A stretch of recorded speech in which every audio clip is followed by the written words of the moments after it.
السلام عليكم ورحمة الله وبركاته. أهلا وسهلا بكم. النهاردة إن شاء الله هنعمل مع بعض حلة محشي حكاية. ريحة هتقلب لك الدنيا كلها وطعم خرافة. وهقولك على السر اللي هيخلي حلة المحشي مفيش رزاية هتخرج من صباع المحشي. نسمي الله ونصلي على رسول الله عليه أفضل الصلاة والسلام. وتعالوا نشوف حلة المحشي هنعملها ازاي. جبت البصل، قشرته وغسلته كويس. المحشي بيحب البصل الكتير، يعني كتري كده البصل علشان يبقى طعمه حلو. بعد ما ضربته في الكبة بخلي البصل خشن علشان طعمه يبان في المحشي، يبقى ليه طعم حلو كده. حلة على النار، حطيت 4 معالق كبار من الزيت، وجبت اللية قطعتها قطع صغيرة. لو انت حابة تستغني عن اللية براحتك، بس اللية بتخلي المحشي طعمه حلو قوي. لو مش هتحطي لية يبقى هتزودي الزيت.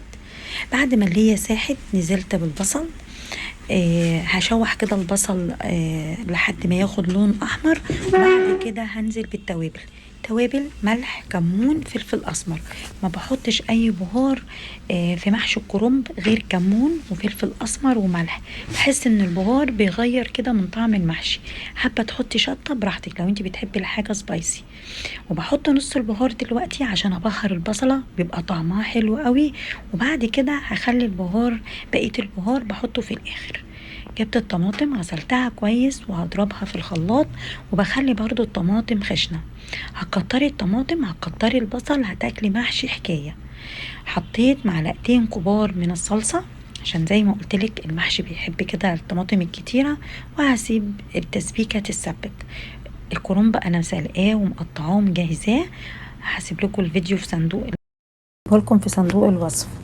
جبت البتنجان قورته وغسلته ونقعته كده في ميه وملح عشان يتملح. والفلفل فتحته وغسلته. والتسبيكه اتسبكت معانا. تعرفي منين انها اتسبكت؟ لما تلاقي الزيت كده طلع على الوش.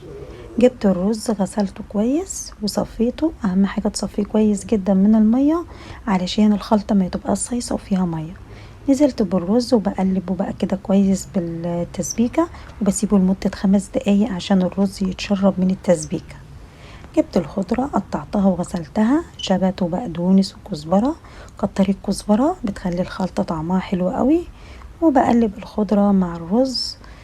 وبعد كده جبت البصل اللي قلتلك عليه هنعينه للآخر. حطيت بقية البهار، الكمون والفلفل، وظبطت الملح. ودعكت البصل كويس جدا بالبهار. نزلت بقى بالبصل على الخلطة وأقلب البصل مع الخلطة كويس جدا. التركة دي بتفرق جدا في طعم المحشي. المرتة بتاعت البصل بتخلي المحشي طعمه تحفة. جبت بقى الحلة اللي انا هحشي فيها، حطيت فيها شرايح من البصل وشرايح من الطماطم. الناس اللي بتشتكي ان المحشي ما بيغليش من النص، هتعملي 4 صوابع بالطول و4 صوابع بالعرض.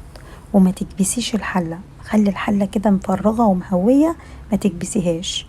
لما تيجي تلفي المحشي تحطي الرز وتضغطي وتلفي، يعني تحطي كده الرز وتضغطي وتلفي علشان الرز ما يطلعش من الورق في الحلة. شايفة؟ مفيش اسهل من كده.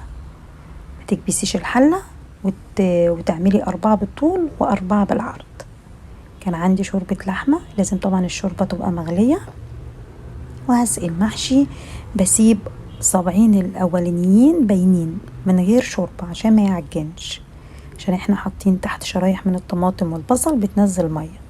بفرش الورق الاخضر، الورق دوت بيخلي ولا حبايه رز تطلع من صباع المحشي. بدور كده الحله يمين وشمال، وكده المحشي يجيلي معايا وجيلي من النص اهو.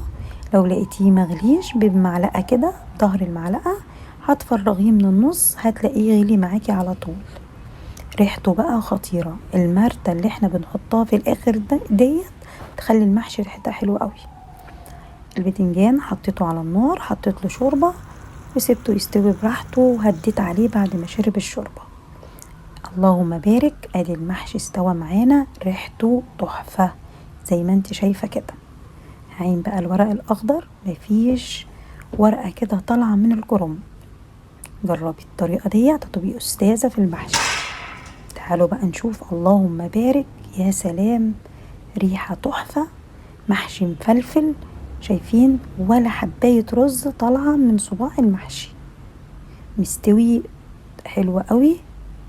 وما خدش مننا وقت خالص. عملت جنبه فراخ مشوية هبقى اعملها معاكم ان شاء الله. وكده الوصفة بتاعتنا خلصت. ان عجبكم المحشي ما تنسوش اللايك والشير وتفعلوا الجرس علشان يوصل لكم كل جديد.